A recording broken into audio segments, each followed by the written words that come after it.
Okay, I think I'm going to start with the presentation.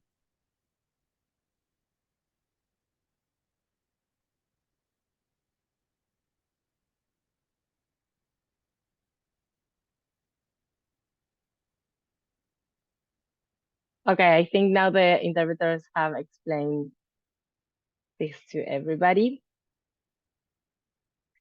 Abby, going to share my screen, so yours is going to, you're going to be kicked out from the sharing, and we can start.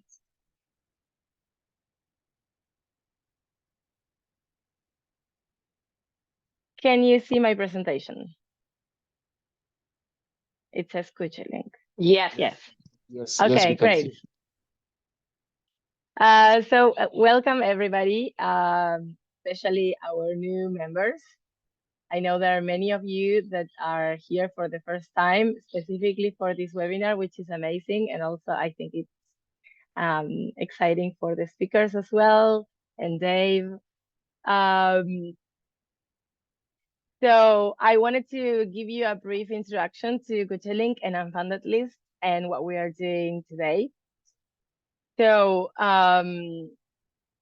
this webinar, along with the one that we did a few days ago on finding funders that fits, and one that is scheduled for next week that is on budget presentation, are intended to, of course, and always share knowledge with you to improve the organization's funding situation.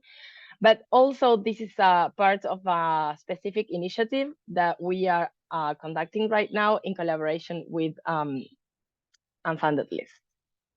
So, Unfunded List is a nonprofit organization with the mission to educate on philanthropy. And every 6 months, they receive submissions from people around the world, organizations all around the world, and which are then reviewed by expert evaluators. Since 2015, Unfunded List has reviewed over 1,000 funding proposals worldwide, and last September, we did the first round with them. So we partner and we offer to our members, Kuchelink members, the opportunity to get their funding proposals reviewed by Unfunded List experts, which is an amazing thing that it's always excites us and had excellent results. So last September, we received 50 proposals to be reviewed from our members. And in October, at least 4 reviews were completed for each proposal submitted. So over 3,000 pages of feedback were generated by these professional reviewers. Um, so as an organization, after you send the proposal, you get it reviewed by the experts. And once that phase is complete, you will receive a full document with all the reviews that each of the reviewers did.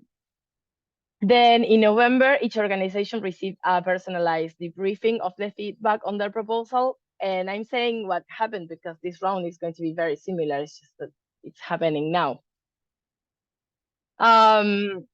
So the aim of this initiative is to ensure that when presenting proposals to a donor or a funder, the proposals are as comprehensive as possible and written with deeper understanding of what a funder expects.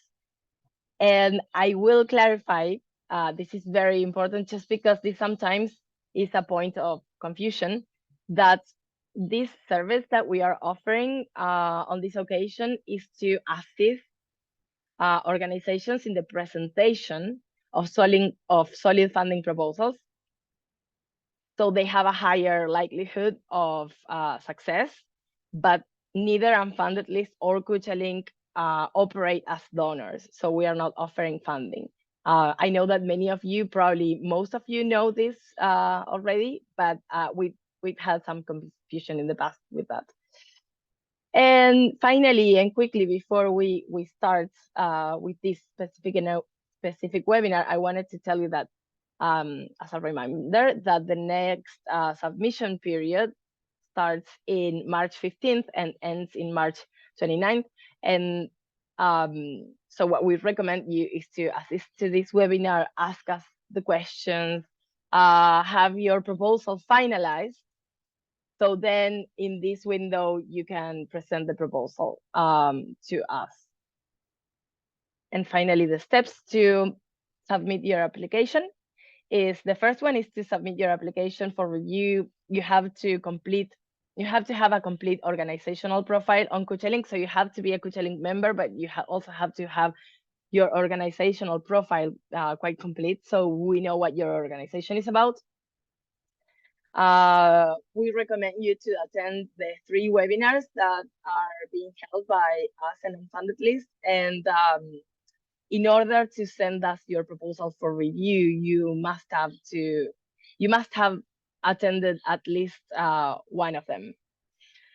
Applications must be written in English and must be targeted to a specific funder. So we know that many of our members are not fluent in English, and sometimes that's a problem. What we want to say about this is that many times funders ask for the proposals to be in English anyway. So it's a good practice to learn how to translate it and probably have like a contact person, a friend, or someone that can translate it with you. Maybe you use an automatic tool like ChatGPT, for example, and then someone that knows that is more English fluent can help you reviewing that everything is okay. And we can talk more about this in the next webinars. And then what happens is that a team of professional evaluators will review that proposal, and in 2 months you are going to receive all the feedback. And finally, we offer you one-on-one with one of the reviewers, so you can ask all the questions that you might have regarding the feedback that you receive or your proposal. And I don't want to take much more time, so I'm going to stop here. If anyone has any questions, just write to us. I'm going to leave our email address on the chat. And thank you so much. Abby, the floor is yours.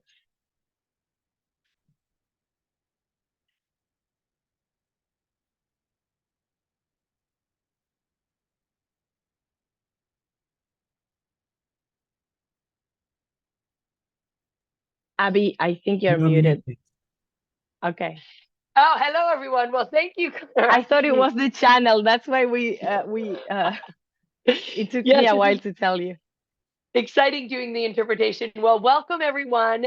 Thank you for joining us today. My name is Abby Robinson, and I have the honor of hosting this dynamic webinar today. And we have some exciting global professionals here to share their exciting craft of proposal writing. So before we get started, I just want to do a few logistics. And one, everyone should be seeing my screen, and it's the title of our presentation today, Answering Grant Proposal Questions, Efficient Proposal Writing. So we want to make this a dynamic discussion. I'll go over the agenda in just 1 minute.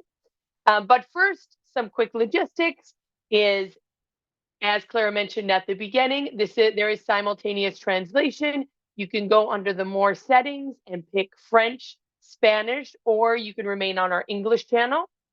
We are recording this conversation. In addition, we do invite questions. There will be a question and answer at the end. You can also add your questions to the chat. I just recommend that you put a question symbol, write your question, and again, you can write it in English, Spanish, or French. And when that time comes, I'll actually invite those who have asked questions to read their question aloud, and those who might think of a question in the moment can share theirs as well. So save those questions, either write them down on your own paper or write them on the chat, and we'll have time at the end. And the idea is we're going to hear from professionals from around the world that have been involved in grant writing and also grant reviewing to share a little bit about what they have learned about proposal writing. So on that note, let's look at our agenda for today. So this is what we have planned. And everyone should be seeing the second slide, which says agenda. And we're going to have this welcome, speaker introductions. I'll be presenting each of our speakers, and they'll be giving a little insight into who they are and some of the key learnings that they've had in proposal writing. And then we'll engage in discussion. We have 5 key topics we're going to cover, and then we'll open it to some others. And then we'll have question and answer, where we want to hear your questions and engage you in the discussion. And then we'll go forth with some inspiration. So all of our speakers will be leaving you with some thoughts and advice to inspire your own proposal writing. So on that note, let's go to our speakers. So here's who we have today. We have, again, Abby Robinson. I'm originally from the US. I'm now based out of Canada. We have Christina Andoni, who's based in Canada, originally from Moldova. Blessings Kasolakani from Malawi. Karuna Dayal from India, and Narayan Adhikari from Nepal. So I'll start with my brief introduction. So again, my name is Abby, and I bring about 20 plus years of grant writing and fundraising experience. A lot of that was with an organization called Atlas Corps and really focused on US government proposals as well as private funders. And really the key learning that I pulled out of my 20 years of growing in my grant writing skills is the ability to make complex concepts simple and to make them in a way that a funder, any funder, can understand in a short amount of time. So I can delve into that a little more later, but just remembering that thought, taking the complexity of what each of us do every day and making it simple for an outsider to understand. Excellent. So now I'm going to invite Christina, if you want to come forward and share a little about your background. Thank you, Abby. I'm very happy to be here. So I'm located in Canada. I'm originally from Moldova. I'm currently working as a senior advisor in knowledge mobilization for a national nonprofit here in Canada. And some of my past experience include international development, project management. I have worked in the public administration, so I really have touched a lot of sectors. And in terms of grant writing, I have experience reviewing proposals for the public administration, local government more particularly, and also for a national foundation. So I have seen a lot of proposals and I've reviewed them. I also serve as a reviewer for unfunded lists. So I've seen proposals through them as well, and it's a great resource, which I highly recommend. And I have also helped nonprofits apply for grants. So I've also written grants. So I have the perspective of the both worlds. And first of all, I want to say that I highly empathize with all the organizations that have to do a lot. I think we expect a lot from nonprofits, and they have a very difficult job of doing the amazing work, first of all, and serving and filling gaps where other institutions or organizations can. But also we expect them to create beautiful proposals and do a lot of other kind of work that is really hard to do.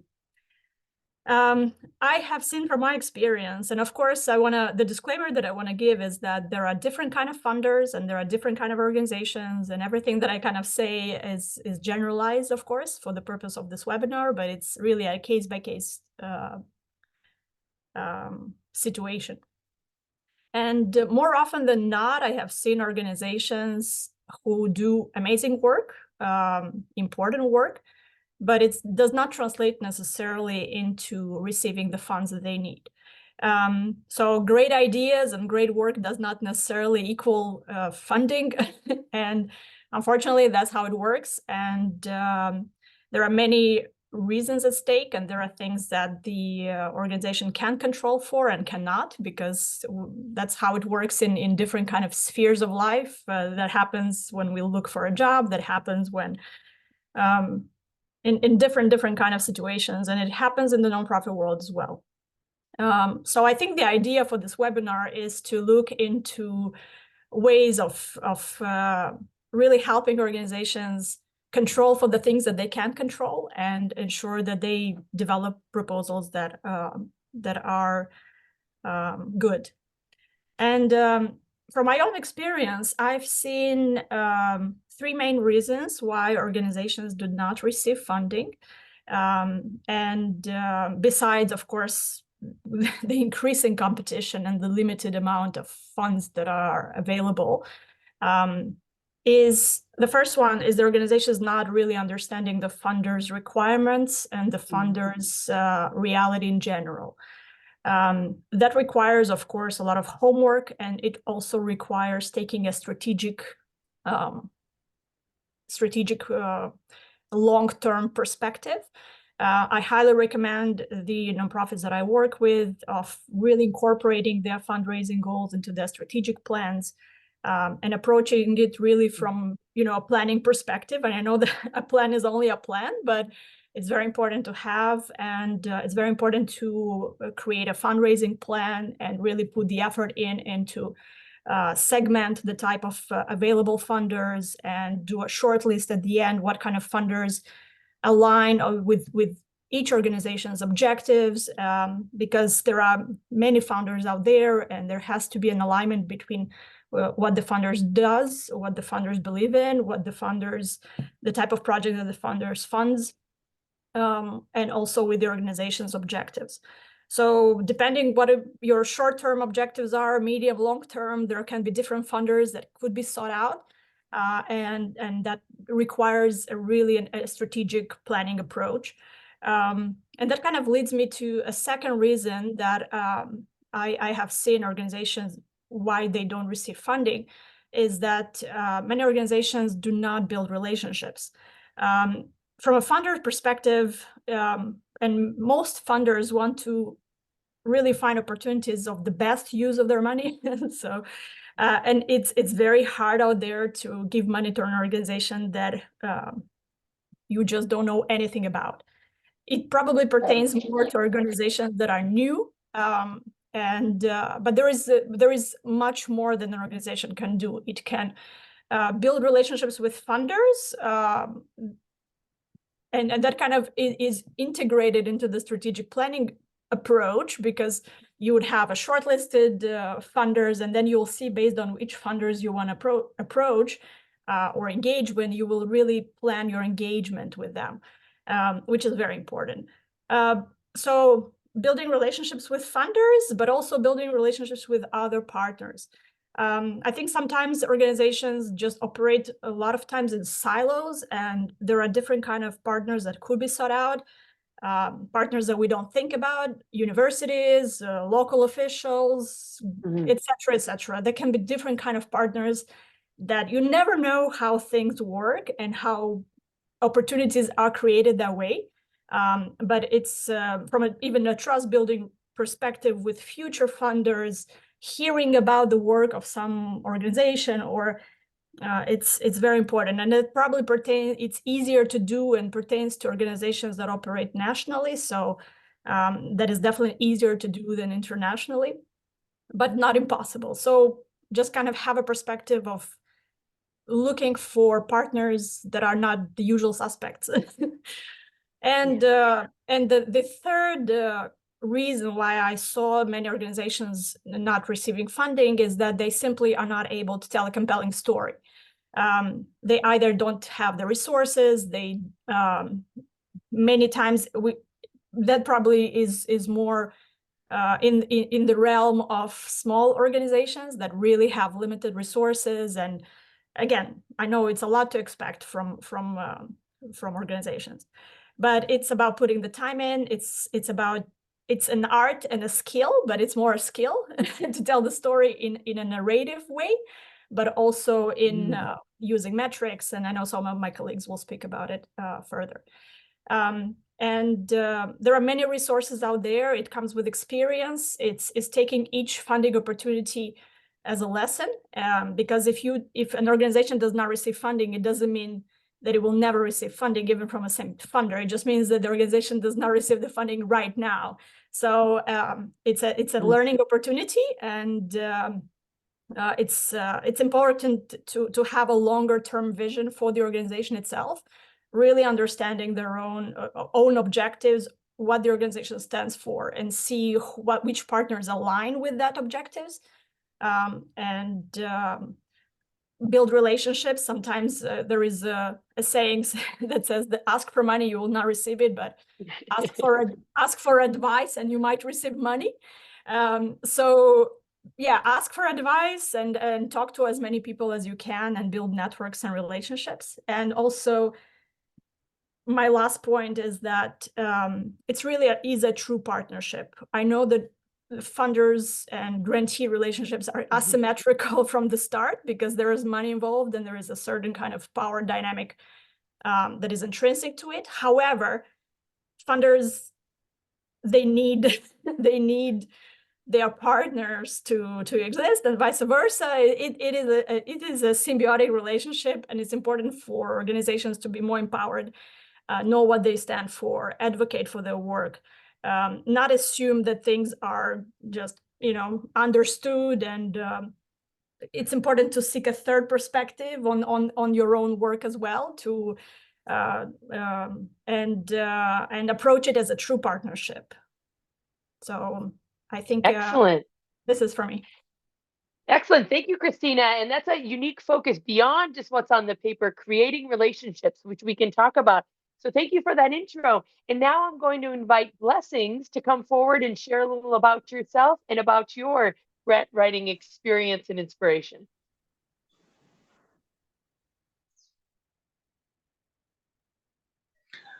Thank you, Abby. Can you hear me? Yes, you sound great. Thank you so much. Thank you so much. I really enjoyed the webinar. Thank you so much. So my name is Blessings Kaswarekani. I'm based in Malawi, and my enterprise is Agri Community Center, SSC Malawi. We aim to socio-economically empower smallholder farmers, cooperatives, associations, non-government organizations, and also private sector in mobilizing resources, that is grants for funding, to scale up their institutions, and then also their project that they intend to be doing. So I will share my experience. Basically, I have over 6 years experience in writing winning grant proposals from different international organizations, including USAID, UNDP, and also Feed the Future, though they are into similar circle, into a donor circle. But then I usually aim to really share my experience for the past years that I've been writing proposals, because I've been engaged with different institutions. As I've already said, that I also work with private sector. I also learn as a business consultancy. So I have an opportunity that I've interacted with both public sector and government organizations and also private sector. So I know both experiences in terms of how to approach and then craft and develop a winning concept and also a project proposal. So from my experience, I've been a senior programs manager as well for Cotton Farmers Association of Malawi, where I'm responsible for fundraising and also developing proposals for funding. So from my experience that I've been doing, I've learned or come to realize that the 3 tips that I will share here will also be of help, as it has already improved my journey in terms of grant writing. So first one is knowing the type of proposal that you are responding to.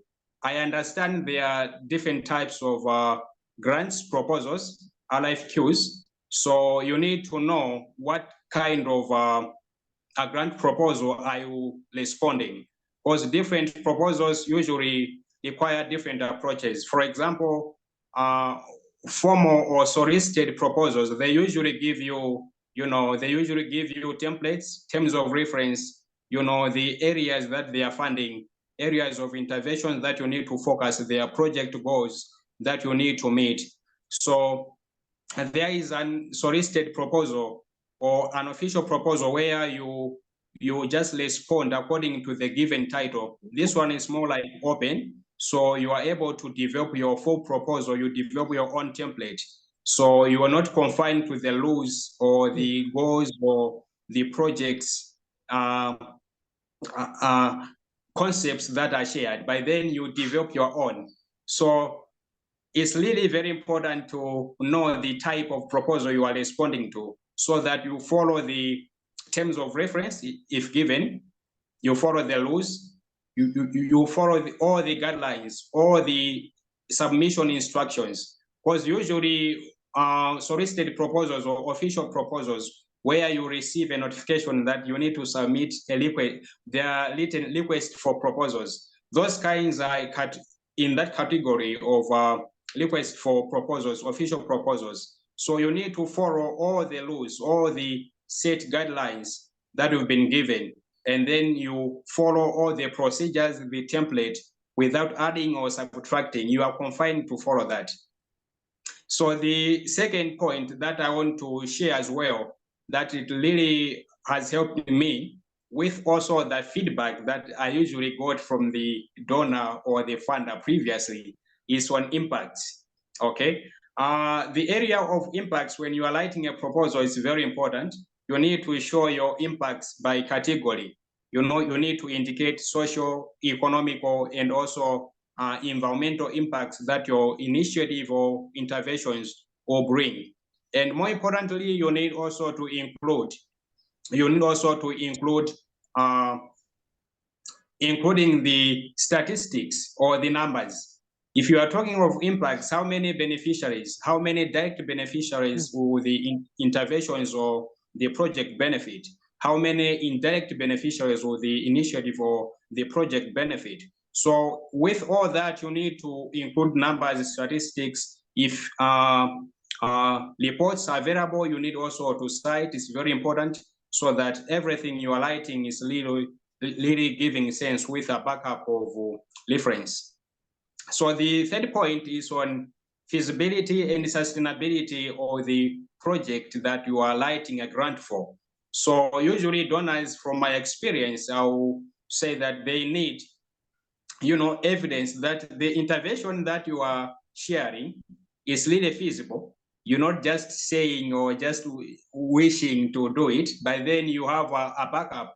You have a reference, maybe from study reports, or maybe from statistic reports from maybe different, different institutions, either UNDP or National Statistical Office in your respective countries. They've produced the report. So you are using that one. That I think this kind of project is really feasible. It will be doable, and more importantly, it goes together with sustainability.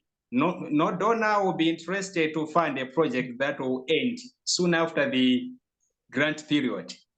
So it's really very important to include strategies that you've set in place that will continually be there sustaining the organization beyond the grant period. Usually most donors, they wish to support organization that will continually operate beyond the grant period, beyond the period that the donors will be supporting you. So you need also to include extra revenue streams that you've been operating, or strategies that you've been put in place so that you are attracting another sources of funding or streams of income into your organization, so that the donor should see that after the grant period or after the grant finish, you'll be able still to continually save your beneficiaries, or your institution will still be growing. So those are really very important, and usually they combine and then come together to form like an inclusive or a coordinated project proposal. So from my experience, I could say that I think those three key areas are very important, are very instrumental when you are planning to light, or when you are lighting a project proposal that will seek funding from donors and funders. So in conclusion, I would say it's very important in all the aspects that I've said, the three aspects that I've said, to include numbers, be specific, be precise as well. Thank you so much. Excellent. Thank you, Blessings. And just emphasizing a couple of things you said is with the numbers, and even when a project is new, you can find those other places. And also that idea of sustainability and really focusing on strategies, even if you don't have other funders, as strategies. So thank you for those interesting insights. Excellent. So let's welcome our third speaker, Karuna. Would you like to come forward on the virtual stage and introduce yourself and share your insights?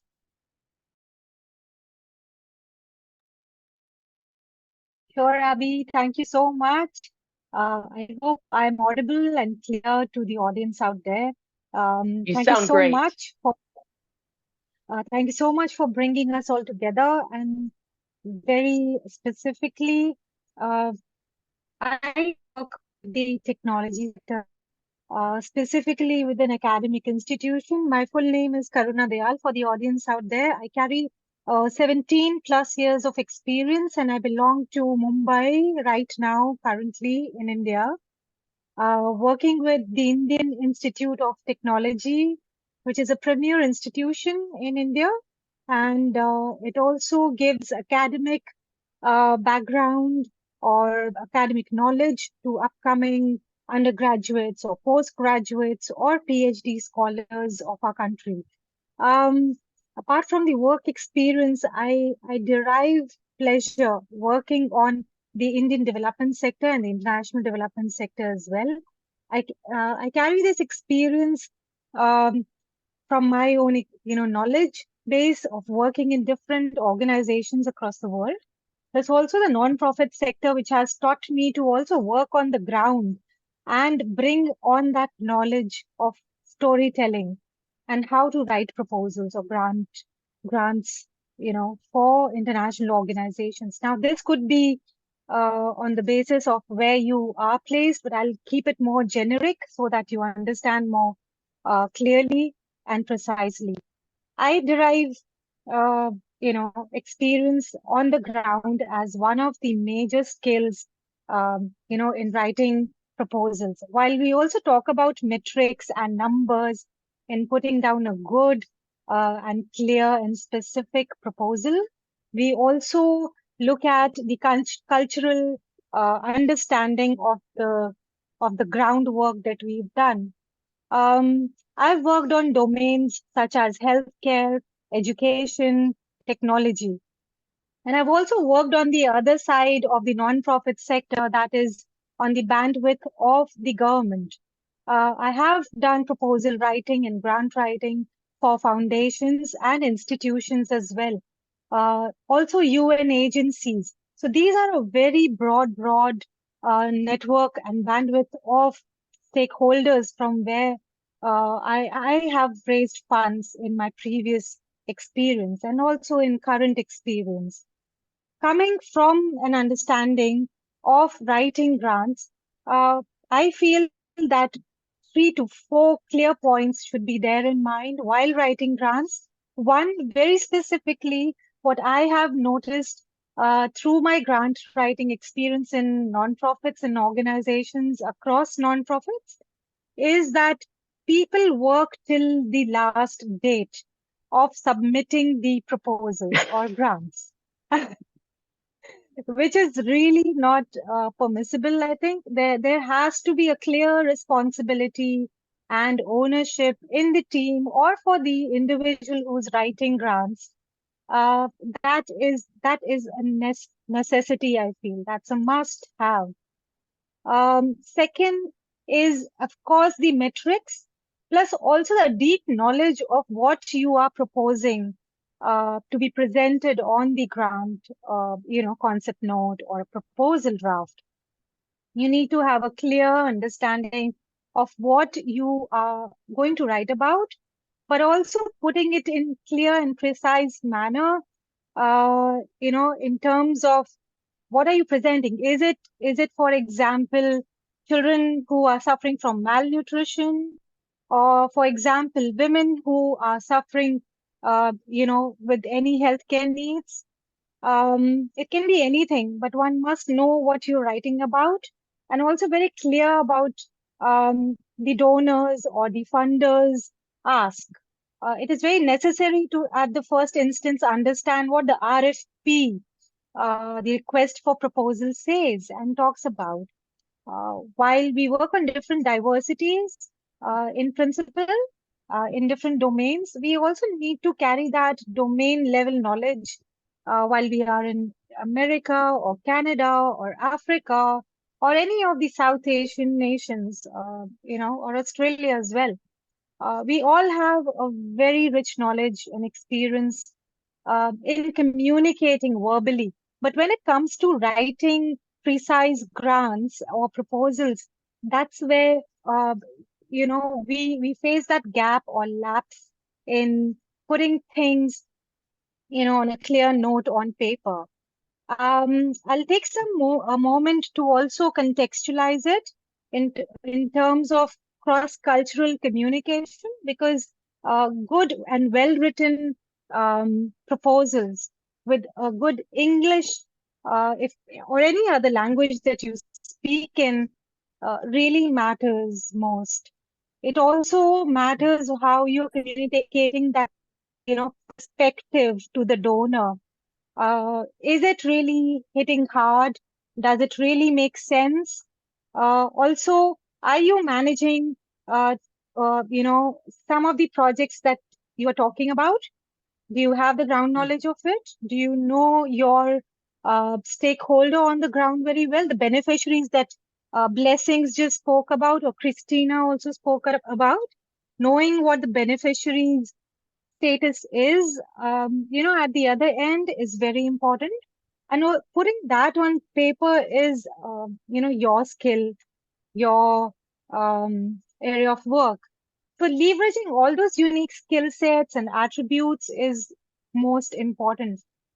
I would just take on a final point here that is most important to me right now is technology, and how technology is, shaping up our grant writing skills. Are we updating ourselves every day, or at least once a week or once or twice a month, on different technological advancements in grant writing as proposal or grant writers? That's one question that I would pose to all the professionals who've joined the webinar today. So that's my question to you, and I would like you to ponder upon on that one. At how well versed are you with technology in the current times? I'll just end it here, and I'll take on other questions. Thank you so much, Abhi. Excellent. Thank you, Karuna. And I loved how you turned it on the audience, asking them a question about technology, and which we're going to talk about in our discussion.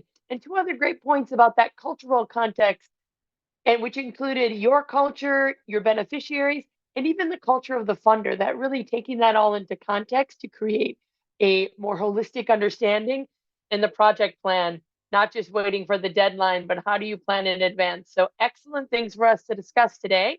And now I'm going to welcome our final speaker to the virtual stage, Ryan. Please join us and let's hear more from you. Thank you, Abby. Hello, everybody. Namaste from Nepal. My name is Narayan Adhikari. I'm speaking from Nepal. I don't know if you have visited Nepal or not, but I would say if you want to be success in fundraising, do trekkings, make friends, and get out of the everyday stress that you are having, and really take a time for reflection and get new energy. So jokes apart, funds apart, my background is I've been in this development sectors as an advocate, activist, and so-called development champions. It worked for 20 years altogether, coming from a environment and forestry background, and then working as a governance activist, and now running a nonprofit. I have varieties of experience and knowledge and failures. Um, but some of the things that I would like to share, which I am not going to tell you that you should do this or not, but this is something that I feel based on my experience might be interesting for you when it comes about, you know, um, when it comes about being success on fundraising or building your organization and sustainability. I think the most important thing for me is, any fundraising has to be driven by your passion. It is really, it has to be the element of passion and who you are, what you do and how you do, and for what purpose do you do, it really matters. So, and being able to tell this to your donors, either through proposals or either through fundraising meetings or any happy hours, it really matters. Connect with donors, uh, along with your passion, and to really personalize this relationship, and it helps. And second experience that I have also have is that you have to be proactive all the time. You don't want to just wait and, okay, there's going to be new call coming, I'm just keep watching all these websites, subscribing. Oh, I haven't received any emails about, fundraising calls, so I have some times I want to relax. No, be proactive, reach out to people, keep your eyes on, and look for the fundings and build that relationship. While my colleagues, friends are mentioned about the importance of numbers and the narratives, stories, I would say I think we have to balance. Some donors like just numbers, nice, beautiful infographics, and telling like, okay, if you give this amount of money, we will we will feed this many children, and send this many kids to school, or protect this many forest land.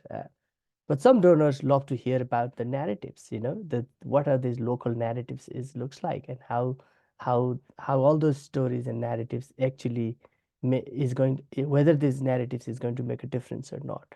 So there's you really have to balance based on what this what these guy what these donors are looking for.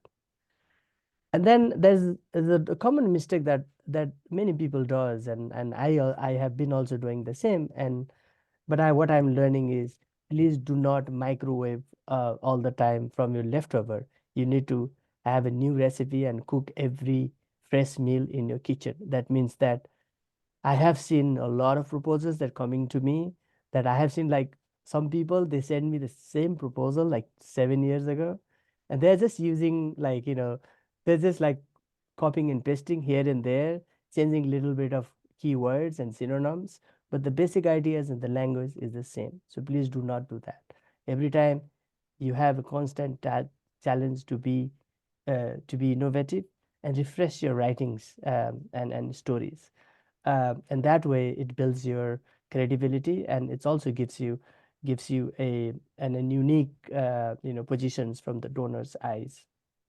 And that relates to be authentic, be authentic, and don't overpromise. And oftentimes when we write the proposals, we would say that we will do everything, we'll change everything over the night. So we try to impress our donor that with the little money they have, we will tell them that we will, if you give $10,000, we will give you 20,000, equivalent to 20,000 of this. So don't be overpromised. Just be very realistic, be authentic. I think it will show you that you are honest, and you are transparent of what your strength, what your unique values. So that I think a lot of donors like that. And then other important thing is, like, getting money is not just enough. You need to continue build that relationship.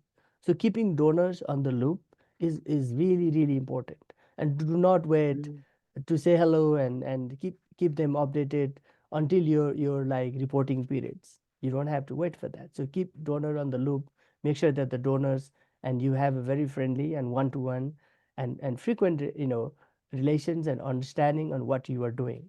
So these reports, like, these project reports and narratives, and these are basically formalities.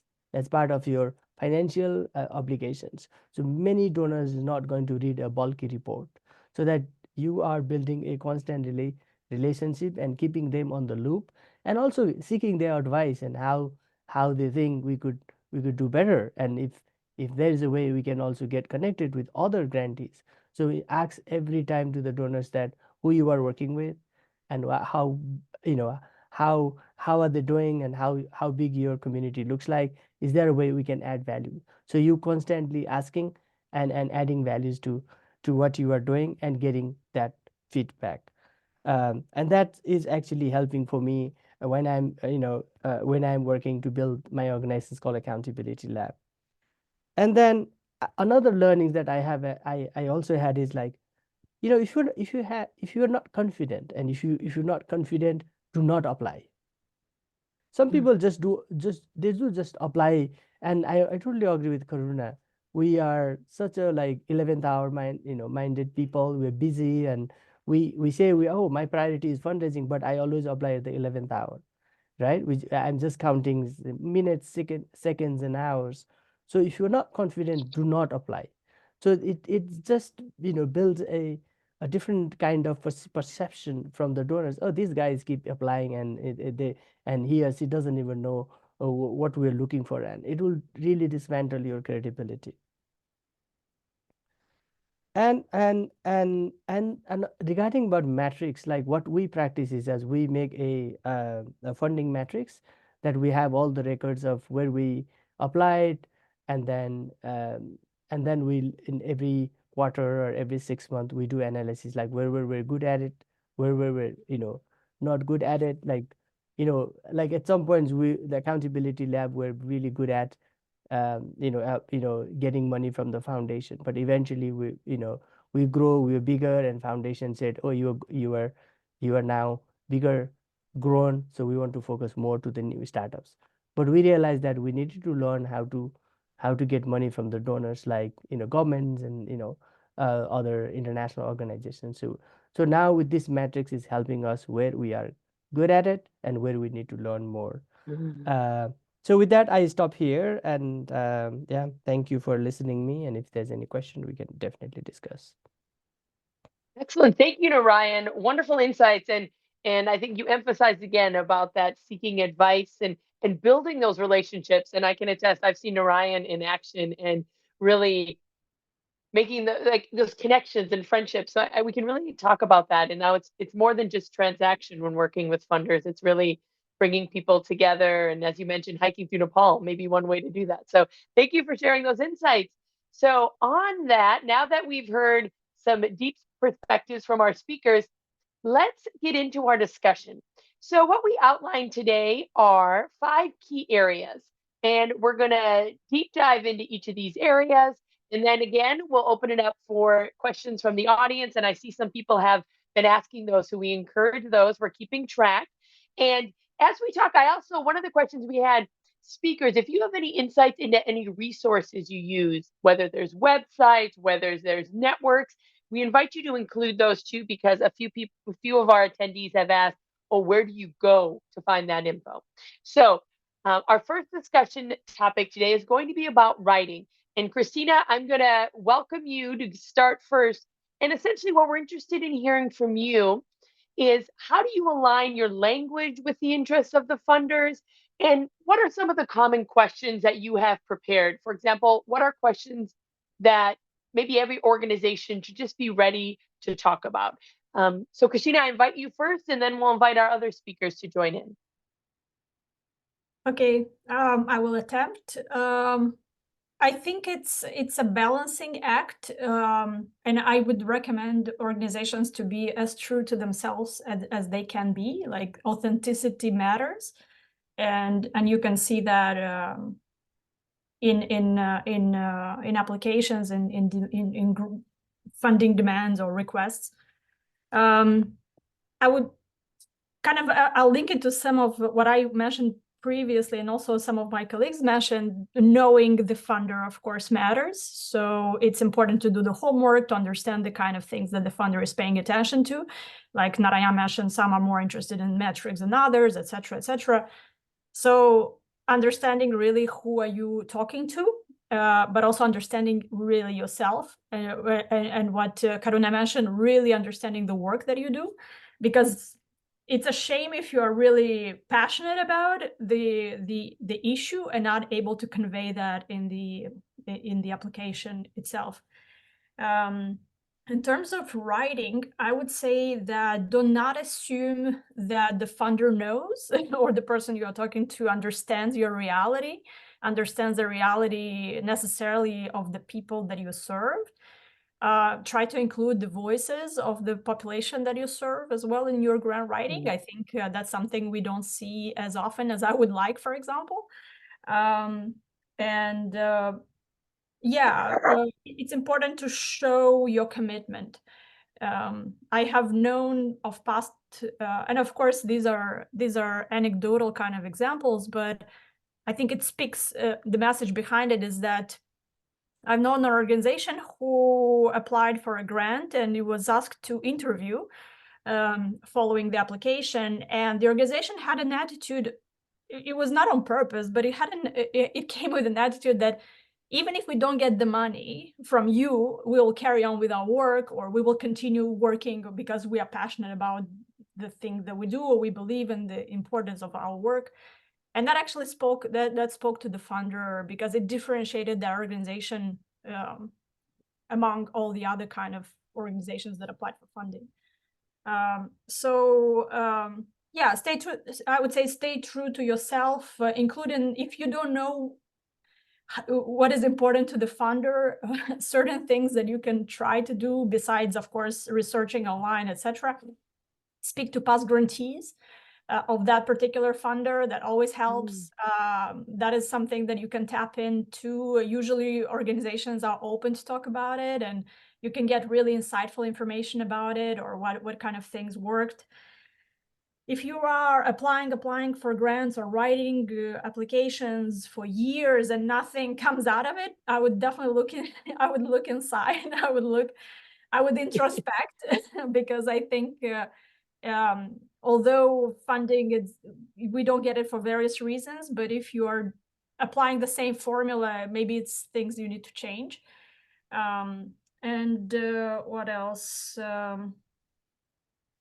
Yeah, ask for advice. Ask for when you're writing the application, ask for advice of people who are outside your organization, because we are biased by our own work and reality, and we think that I think that bias is important, and it's important to look for an external perspective on the type of work you do. So use friends, use other organizations, and yeah, ask for advice. Excellent point. Asking for advice. And I get a reminder that Kuja Link and the Unfunded List have an opportunity in March where you can submit a proposal and they'll give you feedback, which to Christina's point is very helpful. Other speakers, insights that you also have about writing or recommendations to the group? Let me come in. Yes, blessings. Yeah, so I think Clara has highlighted very important points. One being researching the funder. You know, most of the times some people may just go into diving into maybe filling the proposal form or whatever without understanding who the funder is and their goals, their mission, what they are trying to achieve. So you need to understand the funder very well. You need to do a thorough research, previous work they've provided, previous projects they've funded before, so that you can learn the areas and some key areas which they focus on. So the second point I wanted to say is on you need to tailor your language when you are writing the grant proposal. Usually donors or funders, they usually have their their terminologies in terms of the project they want to achieve. So you need to understand, as the first point Clara has raised, you need to understand the donor or the funder. You need to do a thorough research. Then you need to tailor your language. Your terminologies need to resonate with that funder's mission or goals. So you should not just, just lie it in a way that maybe you're just lighting anyhow, but then you need to align your language, you need to align your terms, not like you should go into jargons or, technical words that maybe the funder will not even understand as well or no, but you need to just align with the area the funder is focusing on. So the third point is on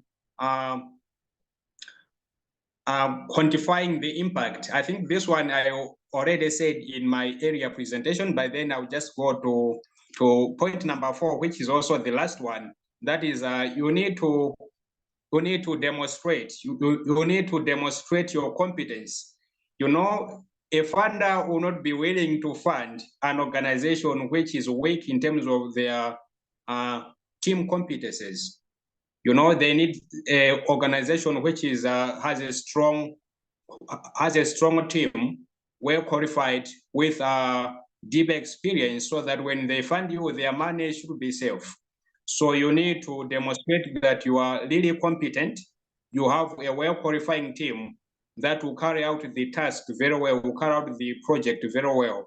The funders usually, they want to be really very sure that, I think, when you got funding, you really utilize it very well. One, you will not mismanage because you have a qualified team, accountants or finance manager. If in a scenario that maybe you are just a startup, you're just starting, you don't have that previous work before that you've delivered a certain project, it's better you collaborate with existing institutions or people with track record of experience. You partner with them or you collaborate with them, so that you should include them in the project if you are just a startup. But then if you've been existing before, you have a track record of experience in handling big projects as well before. So that item is also very important that I wanted to highlight when you are writing. You need to align your language with the funder's goal or mission, and then you need also to demonstrate that you are really a bankable institution by demonstrating your competence with the team. Thank you so much, Abby. Yeah.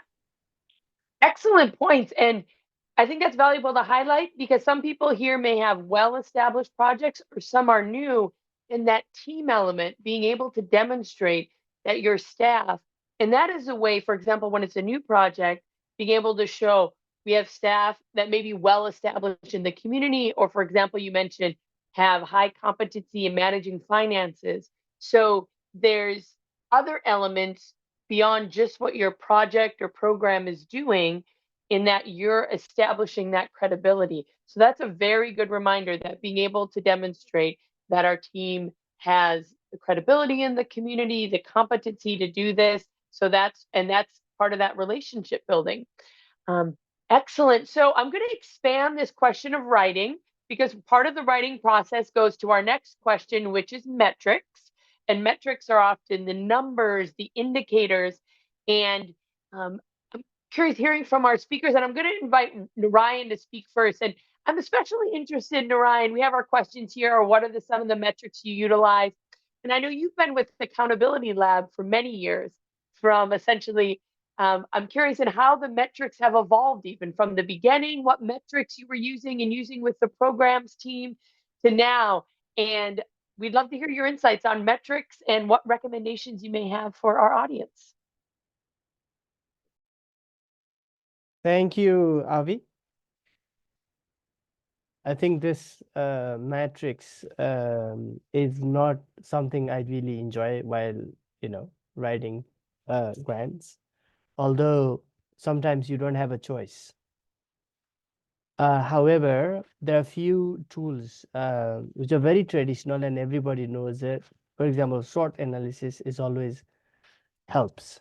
I do that even if I am not a big fan of the, let's say, short analysis or log frames, or if there's any particular the format that we have to follow based on donors. So with the SWOT analysis, it always, it always helps you, because it gives you a mirror like who you are, what your strength is, what your weakness is, where are the opportunities is, and where are the threats are. So these are not new thing, but uh, it gives you, or it puts you um in a position that you compelled to think differently when it comes about what is your strength is. So until now you probably think is your strength is convening power, but if you go through short analysis with your team, with your stakeholders, or with your partners, with your communities, you might find another strength which you may want to build on for the for certain proposals, and it can be more influencing and more significant to really convince your donor. So you never know, even if you don't like it, please use it, because it's take you to a different journey. And then log frames is easy in a way. You want to quantify your ideas in terms of impacts, outputs, outcomes. It really gives you a nice table, a logical thinking to organize yourself. So oftentimes people just begin to write the narratives, but they get lost in terms of numbers and ideas, activities. But having a log frame, it first it gives you a specific direction and and how you want to write it, what you want to write it, and what level of efforts you want to put it, and whether it's aligned with your existing capacity or strength, and whether it's aligned with the donor priorities and interest or not. So these are basic things I use, and this, to be honest, this is not a new thing. You all knows that. Everybody has that experience. But sometimes you have all these beautiful question coming from the donor. They will say, what is your political analysis of a gender and economies in Nepal? So this kind of question always challenge me a lot. So you have to, but you have no choice. You have to respond to them. Otherwise, you will not be considered as part, considered for the review of the proposal. So you write it. Um, and then I think within the question, that I think the biggest challenge is if there's a 5 or 6, 7 question that each donor has, oftentimes what mistakes we do is we try to write everything in the first question, right? Mm. And then eventually, like sometimes they're asking about question related to impact, uh, at the end, uh, and then sometimes they ask question related to our ability to to operate these projects. But we have a tendency, especially those who are like people like me, coming from non-English background, the language is always a barrier. Although there's so much we want to tell, but we don't know how to tell it. So we tend to write everything in 1 or 2 or 3 questions. So we don't really understand, or we don't really focus much on what the question is actually looking for and what we want to uniquely place within that questions. So I think doing that will definitely help, because when the review committee sits for review, they also have to follow certain they have to follow their certain rules, and they don't want to go beyond that. So they become very technical. So they have their own evaluation metrics. So try to understand what evaluation metrics might look like, and make sure that how you're going to fit and create that ways, which is according to that. I think this is what I practice, and I'm not sure whether it's applies to everybody, or it really makes sense to everyone listening here or not. But you have no choice. You have to use it. Um, uh, and more than metrics, I still are I mean still argue that it's really about what you have learned, and what your narratives is about. Excellent. That is an excellent point. And we had a question from the audience, and I'm going to go off our planned questions here and throw this to our speakers. Failure. Prakash asked, can you raise funds from a failure story? And a few of you mentioned using storytelling and narratives.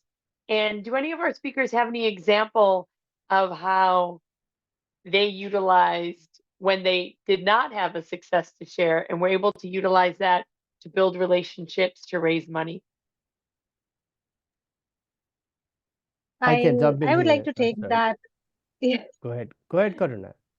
Is that Karuna, yes. please? I think I'll just take a few minutes. Abby, Narayan, just give me a few minutes and then you can patch in onto this. I'd like to share my experience from the COVID times. When it was highly challenging to raise funds from foundations or any kind of agency which was giving funds. The world was so consumed in a pandemic and deriving new ways and thoughts of putting new language into our grant writing skills, right? And those were times that, COVID, health um, hazards had just started off in our lives. We were caged in our own four walls, handling us, our families, and also our workspaces, right? There were frontline workers working on the ground. So, I'm sharing my own experience as a grant writer and a partnership coordinator, wherein I found it so challenging for at least an year. For 1 year, I was coping with the trauma of, going through raising funds and how and more challenging it was becoming for us as a nonprofit organization in India. It's not easy anyway, whichever way it is, whether there's a pandemic or not. But failures are a hard-hitting circumstance and situation. But how I learned from it was by knowing what the frontline workers, after the 6th month, I was kind of gathering updates from frontline workers and my coordinators on the ground who were a part of the program team, as in who are they meeting? What are the beneficiaries facing? What are the dialogues they are speaking? What is the current situation on ground? Why are services not reaching them? Who all are these people? Are they really sick? Are they getting groceries on time? Because if you know, a lot of countries, including India, Nepal, and a whole lot of donors abroad, they were funding organizations to distribute groceries and daily need items, on the ground so that people could survive the pandemic. So those are things really basic, really simple, and really hard hitting, that can make up our proposal writing more creative. Of course, after the COVID, I would also bring upon this point that even after the COVID times, we got settled into the present times, have been raising funds, but some of us have still been referring to COVID times. Now that seems to be a failure again for me, because we have it's been long due that we came out of COVID. It is still present in some of the countries where we might be still writing about it, but where it is not present, we need not write about the same story. We should not cut and paste the same story again. That might again end up into a failure. So, of course, there are surviving families who are still suffering. Needless to say, when you are working on healthcare, with beneficiaries on the ground, you have to give a reference. But it's definite that you have to speak from experience, but not repeat the same experience, maybe, but talk from more of an evaluative point of view, which talks more deeply about what you faced and how much that story speaks to raise funds. Thank you. Thank you for that. And was it Narayan? Did you have a failure story to share? Oh, there's a lot actually, but with the interest of the time, no, I totally agree with Karuna. and also the Christina at the beginning, you know, the failure now is your success tomorrow. So just be sure. Uh, but how do you celebrate your failure? It really depends on how you're going to success in you know, in the next time. So how we do it is we first ask donor or whoever, you know, if they have any feedbacks and advice that we can do better in our next round, or not even to the same particular donor or overall, that we always do that. And some donors will provide you a good feedback, some won't. Do not worry about that. And the second is we sit back with our team and stakeholders wherever possible, and review like where we fail and how we fail, and is there something we can learn from our next you know, next grant writings. So that is one. And the third one is, you know, you know, failure is somehow is not really good because you're losing money. But if you know who are the winners and you try to build relations and contacts, that is going to be your another win. Because and then you know how to add value to those who have received grants. And believe me, you begin to brag on these people who have received grants and add value to them. And maybe you want to communicate through different ways in blogs and op-eds or social medias and in happy hours. So donor will love that. So that the donor will see you someone that you are not just a grant seeker and doing basic activities, but you are the one who are actually building that ecosystem. So I think the failures leads to you a different dimensions, that and keep you, take you in the different position, that you are actually, you know, above than just getting grants and doing your things, but you actually cultivating relationship and impacting on collective action. So these three things we always looked on. Like the first, we review where we went, where we went wrong, if there's a lesson we can learn. Second, we always ask feedback from the donors. And the third, we really try to connect with the communities that who have been able to success on getting these grants and add value to them. Excellent. I'm writing those three. So discuss, internally ask feedback, engage with community. So really learning from your failure, I think showing you're a learning organization is really key. And again, going off script, we're merging into our question and answer. We have a lot of vibrant questions from the group. And a lot of mention has been made of relationships, and there are a few questions here. Anne asked a question, and Shahena asked a question, and I'm gonna ask a few, and then I'd love to invite all of our speakers to share some advice. So, essentially, some of the questions are: how do you build relationships? Specifically, how have you met international funders locally in your own communities or countries? And also, how do you create these relationships when there are so many established relationships? Like a funder may also already be funding an organization over many years. Well, how do you start a relationship? And are there any steps or mechanisms or processes you use to build those relationships? So I think our audience would love to hear from our speakers. How do you build relationships, and how do you find those relationships?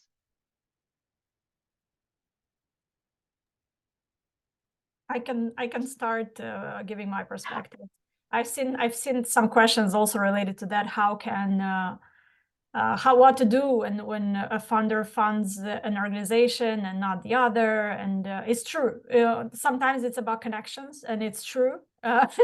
Like getting a job. Sometimes you get a job not because it's because you know somebody. It's how the world works, and that's partially an answer.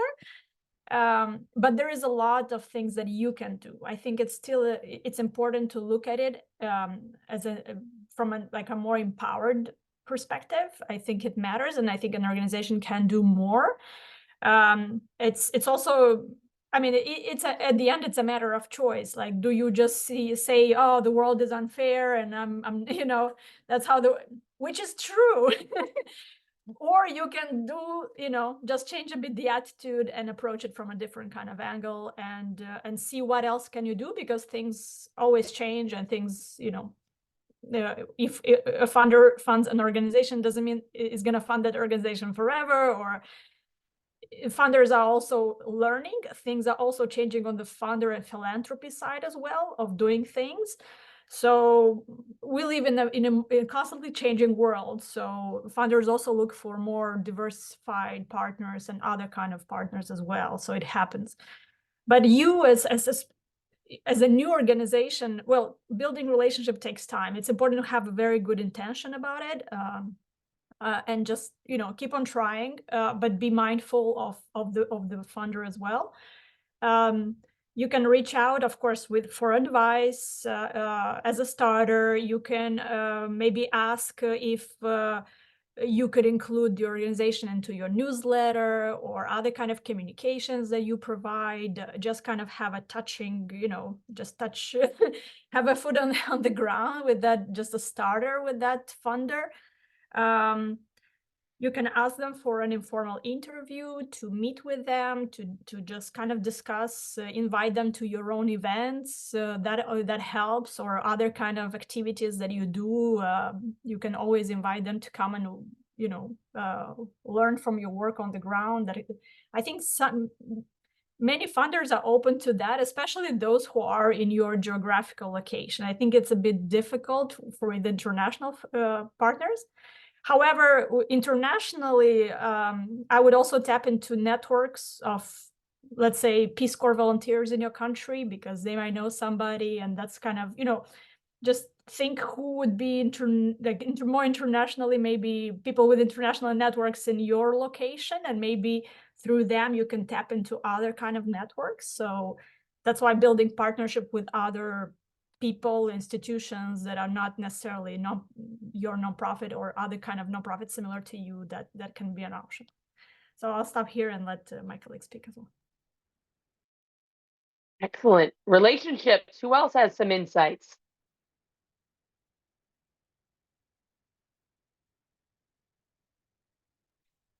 Blessings.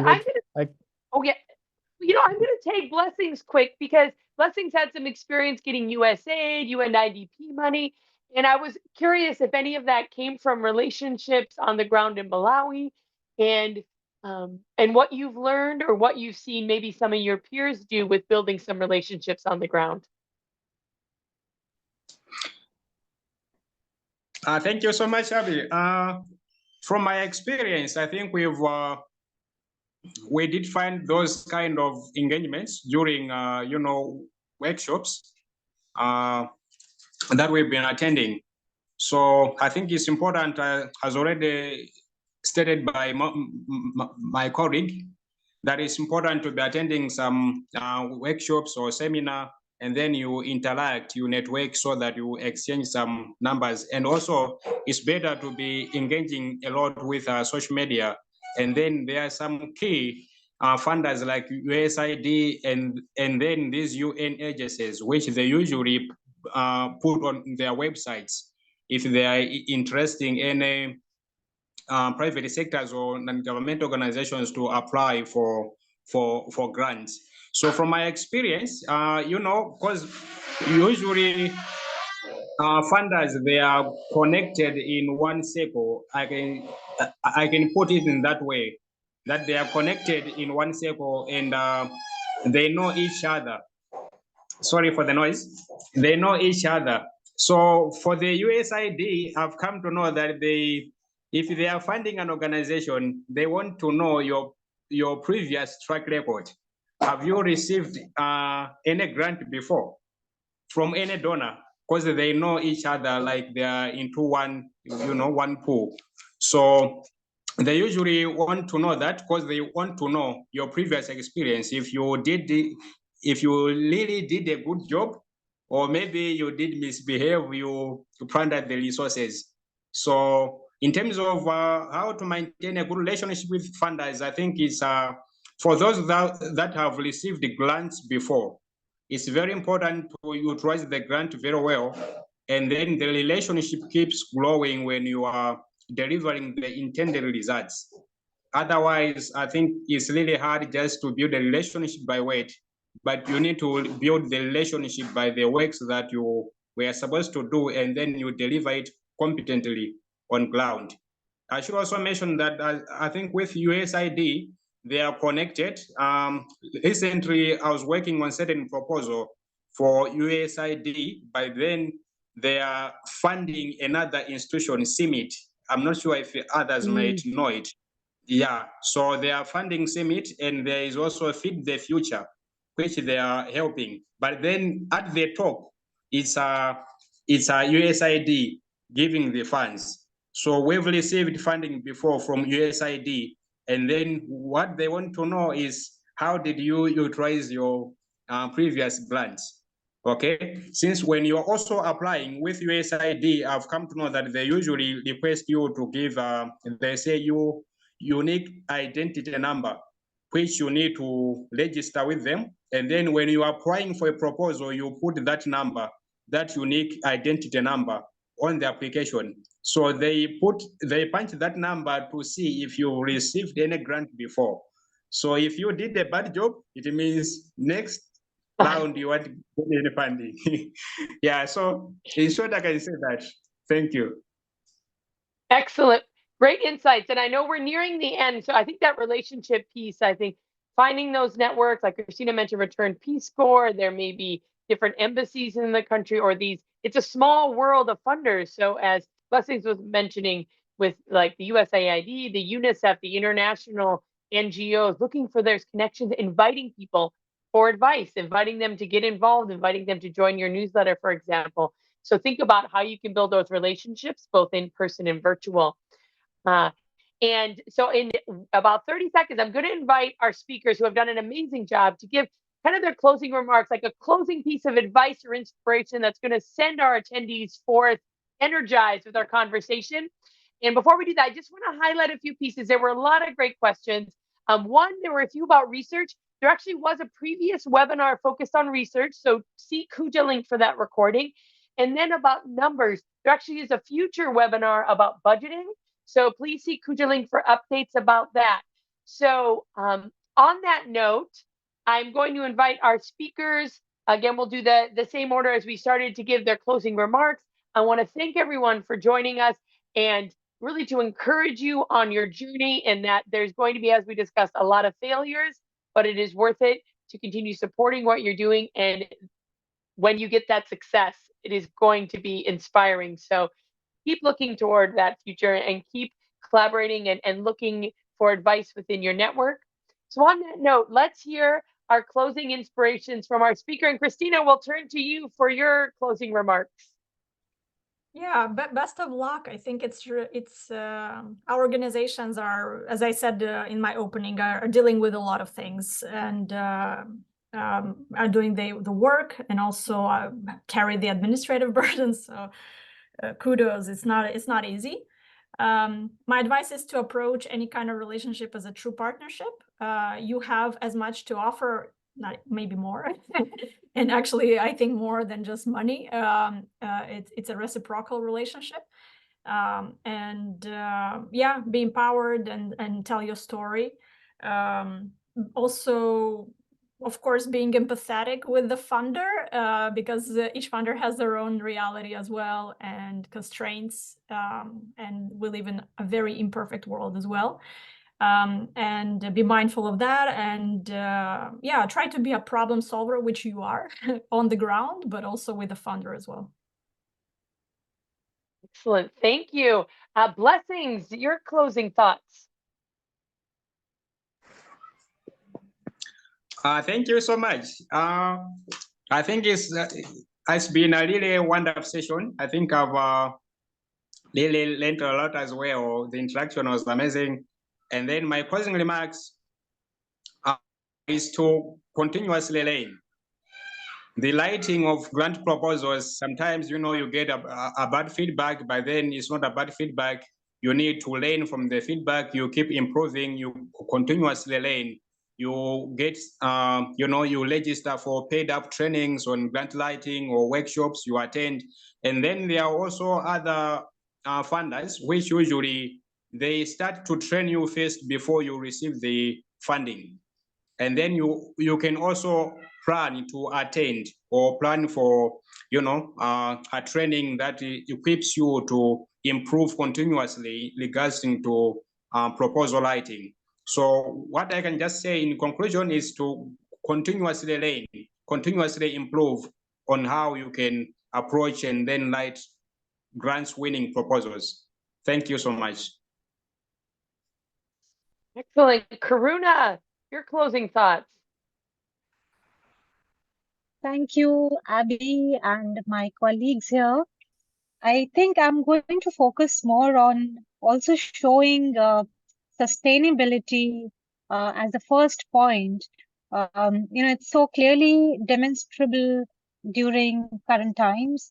When we are demonstrating sustainability, I think funders or the stakeholders we are reaching out to really want to appreciate knowing that the investment that they're going to make will be having a lasting impact. So that is one. And a bonus tip that I would like to give is again building on relationships that you've built on in the past, but also the newer ones, but also nurturing the very older ones, whether these are individual donors or a group of donor institutions or bigger institutions, whichever they are, but you are nurturing those relationships. And I think nurturing potential funders is really crucial to build on, grant writing as well as a prospect. That's what leads to a well-crafted and tailored proposal as well. When you have built a relationship and you know very clearly what you're going to work on. So these are the two things or tips that I would like to give. The third one I'd just like to add on, which is quickly giving the realistic budget, which is also crucial. Giving a realistic budget is very, very crucial. You need to know how much your budget is. That I didn't cover during my other answers. It's really important to be transparent on how you allocate funds in the budget sheet that you make in log frames or in the budget tables, which clearly outlines costs associated to the projects. Thank you. Excellent. Thank you, Karuna. And Edgar was so kind to put into the chat, there is the link for the upcoming budget workshop. So I encourage everyone to attend that. And Narayan, your closing inspiration for our attendees. Thank you. I think rather than the inspiration from me, I'm getting inspiration from people here. I would say let's be proud of what we're doing, and be sure that when you are seeking resources and where you think that the asset has with donors, no, the asset is yours. Like your knowledge, your convening power, your community is your asset. Make sure that you also equally promote your value, your assets. While we're talking about building relationship for fundraising. And my closing tips is the fundraisings is all about friend raising. So we do a lot of friend raisers. If it helps, please keep doing friend raisers. Thank you. Amazing. And I consider everyone here a friend. Thank you to our outstanding speakers who have shared some deep insight, and to all of you for attending, for taking the time to advance your own knowledge. And really, here's my challenge for you. Let's build that on that idea of friendships and relationships. And over the course of this week, whether it's someone you met on this webinar, or whether it's someone on your social media, or whether you go to an event, build one relationship, reach out to someone. As Narayan was saying, be proactive, reach out to someone, have a face-to-face, have a tea, have a coffee, have a call. Make that your goal in the next week and ask for advice. Ask someone for advice in how you can improve your organization. So thank you all very much. Keep up the great work, and let's make it an inspiring 2024. Thank you, everyone. Thank you, Abby. Thank you to all the speakers. Thank you, Dave. And you. as we said, but I'm going to repeat because it's been asked many times, we are going to share the recording tomorrow with all the attendants. It's going to stay there on the platform, and we are also going to create a nice Q&A session to keep responding to all of these questions. So we'll keep in touch. Thank you so much. Have a great afternoon or morning. Thank you. Bye. Thank you to all the interpreters as Thank you so well. much. Thank you. Bye-bye.